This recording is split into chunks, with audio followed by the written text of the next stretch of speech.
2000 Volkswagen Beetle with the 2.0 liter engine, valve cover gasket replacement. I'm Brian Eslick from How To Automotive. I'm going to walk you through the steps of replacing that. To get started, we're going to pop the dipstick out, grab the top lower portion of the cover here, pull up and pull out, wiggle and pull out towards you. Now you can pull out the vacuum line here, and then right back here, squeeze clamp and pull the vacuum line off here. One of the best tools for getting hoses off, vacuum lines and fuel lines off like that, is to use a tool like this, and it slides in between the ports, squeeze and pops them off. So it kind of works like this. So you put it in there and squeeze, pops it off. I'll leave a link for this in the description of the video. Next, you're going to take the squeeze clamp off here and push the vent line off here. So once you get this hose off here, you can go ahead and take this housing here and twist it clockwise like this, and you can pop it off and get it out of your way. We're also going to change the seals on this too and put a new cap on it. And then on the back here, you're going to take the clamps and remove the just pull the intake boot off. Okay, to get the boot clamp off right here, one of the best tools to use is a hose clamp pliers like these, and it has a cable that runs to a little jaw at the end. Is what you do is, so you'll hook the cable in on like this, and then you'll give this a squeeze, and that'll flare it open, and then it has a little lock right here to hold it in place, and then you can just maneuver the clamp off. Now that you got the boot off on this end, you can do the same thing for this end, and you can go ahead and just work this snorkel out. It's also going to have a vent line right here, so it's easiest to just pop it off right here. There's also going to be an electrical connector and another vent line. I just unplugged the electrical connector and just left the vent line plugged in and just kind of just tucked it over here out of my way.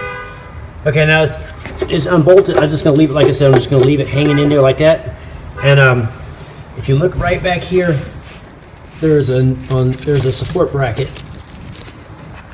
Let's see. So if you look right back there, right under the throttle body, you'll see the support bracket. We need to get to there's an Allen screw on the back side. It's a 6mm Allen. We need to take that out. And the way I'm going to do it is just use my little 1/4" ratchet with my socket. You can use there's plenty of room. So what I do is I reach my hand around here from the passenger side around the back and kind of just do it blindly and feel for it, and then crack it off and spin it out. So there's this support bracket here, and also about 3 inches over, you can't see it, but you have to feel for it. Right about here, there's another support bracket, so you're going to remove the 2 bolts in the back. Okay, after getting the support bracket bolt out, now in the front here, I'm going to remove the 1, 2, 3, and let's see, 4, 5 of the Allen screws. So you're going to need a long Allen socket that goes through. To remove the Allen sockets, you're going to need a thin wall 5mm Allen socket right here, and they're going to slide right through here, and then you're going to get to the bolts here, and then right here, and remove that, and then remove the front 3. And once you get the bolts loose from the side, you can reach around the back with a magnet like this and grab the bolt and take it out. Take it out like that and fish it out. You can do the same thing for the opposite side. So now there's quite a few more vacuum lines and stuff still attached to the back of it, including the throttle cable, all that stuff. We don't need to take any of that off. What we're going to do is lift it up now that it's unbolted and kind of push it in like this. And what we're going to do is bungee cord it right there, just like that. And that'll give us still plenty enough room to maneuver the valve cover out and work around the intake here without removing any more of it. Okay, after strapping the intake up like that, for safety, I went ahead and just stuffed some rags in the bottom portion of the intake here. That way nothing falls in while we're removing the valve cover. Okay, our next step is to take the ignition wires out of the looms here, pop them out like this.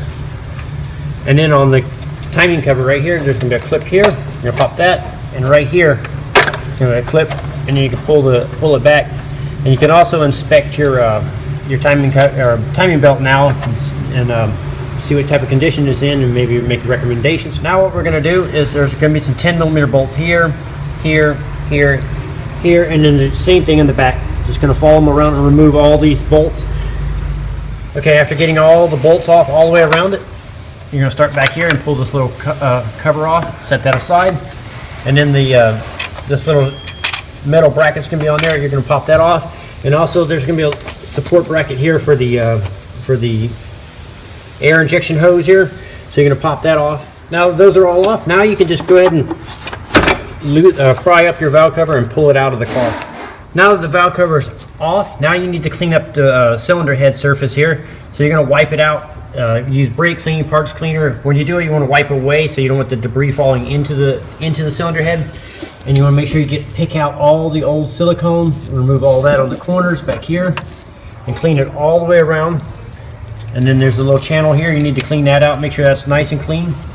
Then you're also going to clean up your valve cover and remove the old gasket. Now that our cylinder head is all cleaned up, we're going to prep the gasket to go on.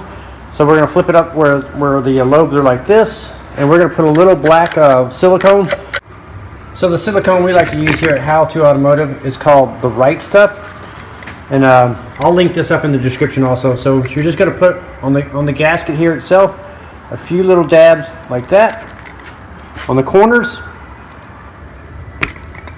and then you're going to put one on the corner here and here. Now you're going to take the gasket and put it over the studs like that with the lobe pointing down.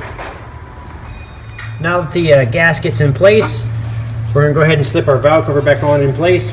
And then what we're going to do is I'm going to show you the tightening pattern while it's out here in the open.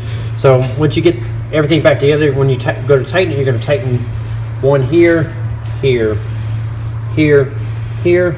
And you can go over the corners like this and tighten it in that crisscross pattern. And we're just going to do it by feel. So you're going to tighten them up where you feel them snug, and then you kind of feel this little gasket here kind of crush down a little bit.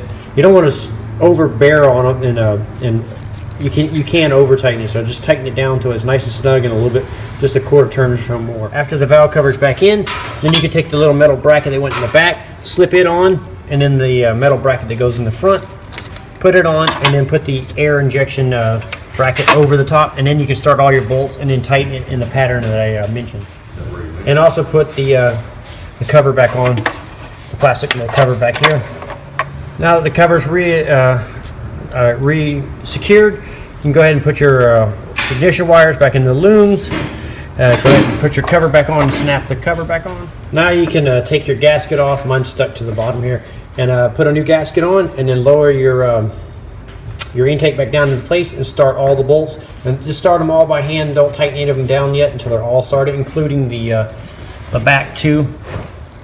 So the way I start the bolts in the back is I use my magnet like this, and I fish it through like so, and then I put it into the spot, and then I use the Allen socket to go down below. Okay, now that you got all the bolts started, then you can tighten the center bolt here first, and then the two inner bolts here, then the two outer bolts like this. Then you'll tighten the two support brackets in the back. After you get all that done, then you can I like just start on this corner and make sure that all my vacuum hoses and lines and everything are still in the positions where they're supposed to be. And then go ahead and just work around and reinstall the vacuum hoses that we took off. So you're going to plug them in here and here. Plug them all in. Next, we're going to reinstall our inlet pipe here, and anything that you disconnected electrically wise or vacuum hoses that you removed from any of it, go ahead and reinstall that, and the clamps on the boot. Okay, now that the clamps are secure here and here, and I reconnected the vent line that came off here and plugged in the sensor here. The next step I'm going to do is change out my O-ring on the PCV adapter here. And then I'm going to change out the oil cap and reinstall. So here's the O-ring, and like I said before, I'm going to leave a link in the description for all the parts and tools that I'm using in this video. After just twisting on your PCV valve here and the oil cap, go ahead and resecure the vent line and any of the clips and that hold wires and hoses down. Go ahead and resecure all that so you'll follow it all the way around. Make sure they're all on there. Next, we're going to pull our dipstick back out. Then we're going to take our cover and slide it back like this until it pops into the thing.